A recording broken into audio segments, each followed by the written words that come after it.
Marketbeat Maret 2024. Pejabat tinggi The Fed pada pertemuan terakhir mengindikasikan bahwa mereka tidak terburu-buru untuk menurunkan suku bunga. Di tengah kondisi ekonomi saat ini menunjukkan aktivitas ekonomi yang berkembang dan solid. Secara umum, langkah kebijakan The Fed telah berhasil menurunkan laju inflasi yang sempat mencapai level tertingginya dalam lebih dari 40 tahun. The Fed menekankan bahwa bank sentral berada di jalur yang tepat untuk menurunkan suku bunga di tahun ini. Di tengah rilis data inflasi PCE atau Personal Consumption Expenditure Amerika berada pada level 0,3% pada Januari.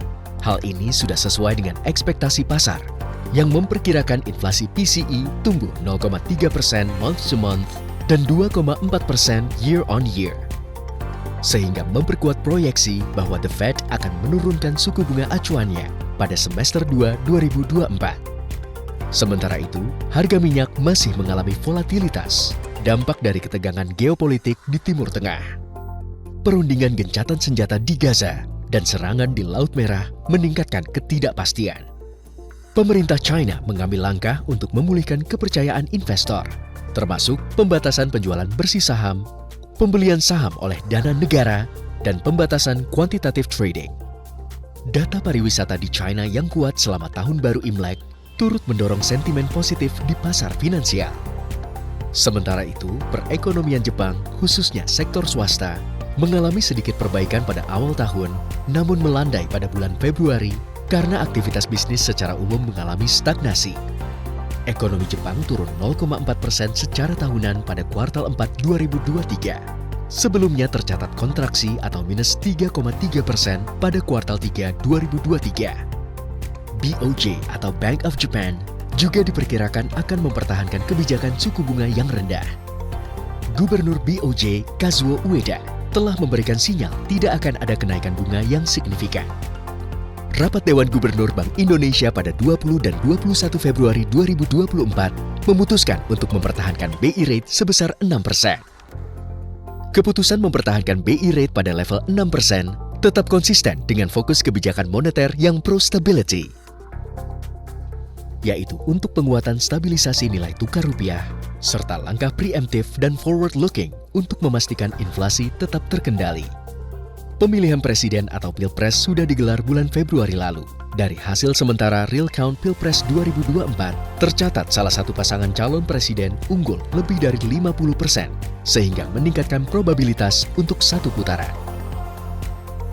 Periode pemilu akan mendukung konsumsi domestik, yang sejarahnya cenderung positif untuk pasar ekuitas dengan masuknya investor asing. Lalu bagaimana dengan pasar keuangan Indonesia? Pasar keuangan Indonesia diharapkan semakin membaik di tengah melandainya data inflasi PCE Amerika Serikat karena meningkatkan optimisme jika The Fed akan segera memangkas suku bunga. IHSG berhasil menembus level psikologis di level 7.300. Pada bulan Februari, IHSG mencatat pertumbuhan sebesar 1,5%.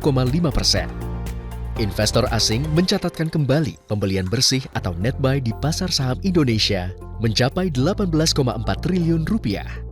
Sementara itu di pasar obligasi, asing mencatat outflow sebesar 4,7 triliun dengan kepemilikan SBN sebesar 14,47%. Imbal hasil atau yield SBN tenor 10 tahun diperkirakan bergerak terbatas pada level 6,4 hingga 6,7%, atau relatif stabil di tengah menanti arah kebijakan The Fed dan tingkat inflasi. Bagaimana tips menghadapi volatilitas pasar keuangan? Tentunya tetap berinvestasi dengan alokasi investasi produk yang sesuai dengan profil risiko dan memaksimalkan performance hasil investasi yang lebih sustain. Nasabah disarankan untuk mengakumulasi investasi di reksadana saham, terutama bagi yang memiliki profil risiko agresif yang dapat ditingkatkan secara bertahap. Bagi nasabah dengan tujuan investasi jangka pendek hingga menengah, dapat berinvestasi pada obligasi negara dengan durasi menengah, serta dapat berinvestasi pada reksadana pendapatan tetap pada obligasi korporasi yang mencatatkan kinerja positif. Obligasi dan reksadana pendapatan tetap memiliki risiko fluktuasi cukup moderat dengan imbal hasil optimal.